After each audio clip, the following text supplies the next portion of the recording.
Hey, what's up, guys? Riff here. So when it comes to the localization scene of Japanese media, whether it's anime, video games, or manga, a lot of related parties are currently finding out. They're finding out that a lot of the localization controversies involving the English publications of these products are having negative effects. And we're going to be looking at the most recent party to find out, and that is Square Enix, who has done a major round of layoffs targeting specifically their overseas structure. In fact, they've gone out and even had their Western chief publishing officer resign. And you can see in his own description of what he's doing, he said that he works closely with Japan as a senior leader of Western publishing business, interact daily with CEO and leadership team in Japan to illustrate needs and challenges in Western markets and to propose solutions. And we'll look at this later, but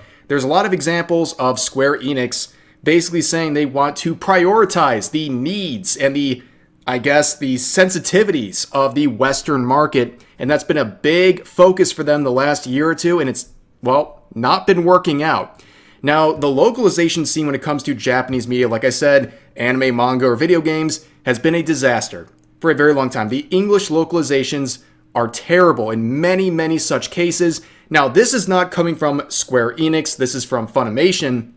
But I use this example all the time because, number one, it makes the most annoying people seethe every time I bring it up. And second of all, it's just like the epitome of English localization, right? You have a complete and utter mistranslation followed by random insertions of a political agenda. It's an absolute mess.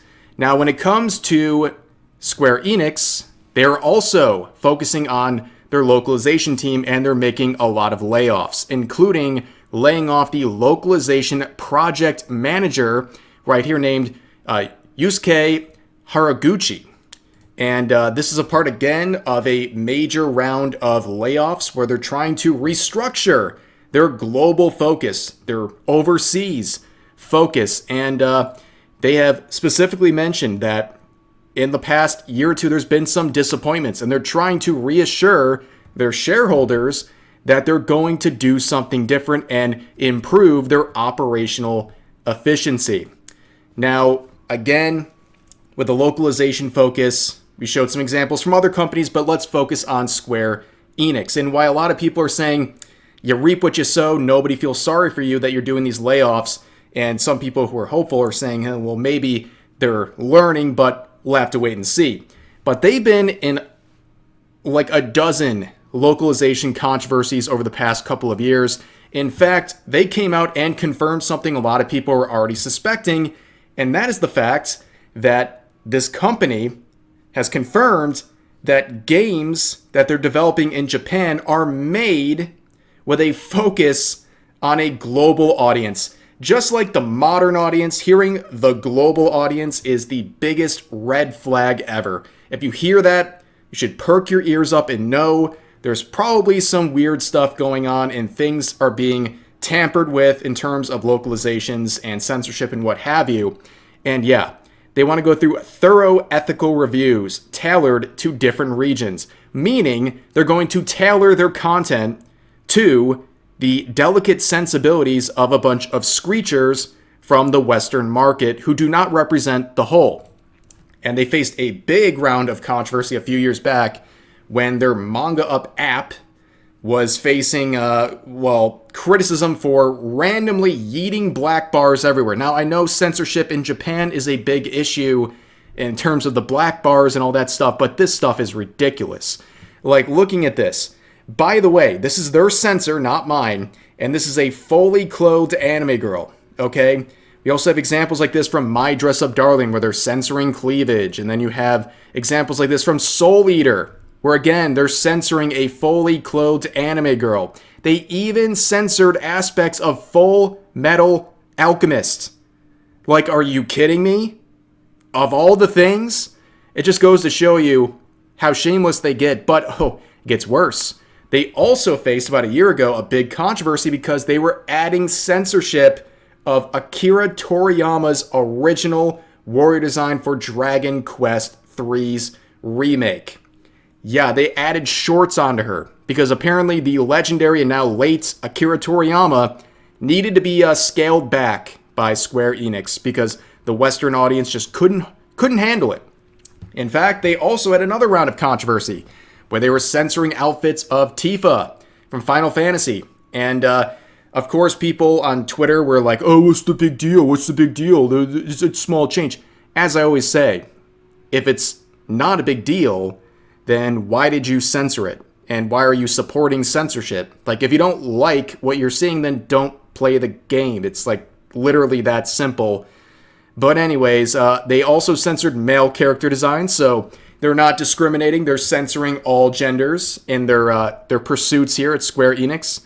And it really lines up with the sort of things that localizers like Katrina, if you recognize this profile, it's like the Batman signal of the worst takes you're ever going to see. They've gone private on Twitter over the last year or two. This is a localization producer, not from Square Enix, but someone who's very involved in the industry, who has said a lot and basically gone mask off and shared some quotes where they basically said, you know, we're going to control what the Western market gets. We are the ones who decide what's appropriate and what's not appropriate. For example, like with game localization, you're usually doing it, there's going to be an English dub. None of the Japanese source material is going to be available to the player. So you can get a lot more creative with it. You can, adjust the cultural interpretations as you need to. At some cases, you can even contact the developer and be like, hey, I want to change this little visual aspect so it works better with our culture. So you have a little bit more control over what the player is going to experience as a localizer. However, when you're working with video content, especially animated content, with animation, you can do so many fantastical things. Like you can have crazy stuff popping in and out. You can have like almost like a music video as quality where there's like abstract things happening in the background, or they zoom in on an object that really shouldn't exist. Like there's a lot of really cool stuff you can do with animation, but it's on screen and you can't change that. So when it comes to stuff like cultural references, there's nothing much that I can do to change that. Yeah, in case, again, if you forgot who this person is, they're the one who is inserting, Quirk Chungus Reddit humor, these sorts of screen caps here, and censoring things, and adding in things that are just cringe and change the meaning of scenes, and, yeah, they've gotten clowned on, but it didn't affect their career, because of course it didn't. Back in September, they announced that they've been added to a major video game company and has been moving to Tokyo, and they're going to be the localization director. There's no consequences for anything at this point. You can mess up, you can generate so much negative PR for these companies, and yet they'll keep hiring you in the same position too as a localization director. It reminds me a lot of Sweet Baby Inc. Right? Same stuff. It's like these companies just keep working with these goofballs, even though to anyone who's looking at this objectively, they know this is a bad PR move, but it happened again. So let's get back to Square Enix. I went on a bit of a tangent there, but you understand why I'm doing that. I'm showing the localization scene and the disastrous state of affairs going on over there. But it's not just censorship. It's just sloppiness like this, where you can see these translations. You can pause and read for yourself. This is just goofy. In fact, this is just lazy. And you can see the one-to-one translation versus the localization. I mean, you're talking about two completely different scenes here. But again, back to the layoffs. There was, of course, the localization project manager who was laid off as a result. And you can read again through their description. And if you look at their bio, they've been a part of many different Final Fantasy projects, a lot of big franchises for Square Enix. And they describe their own job as basically saying that they want to create quality game that overseas users will not recognize as a Japanese game. Let me read that again.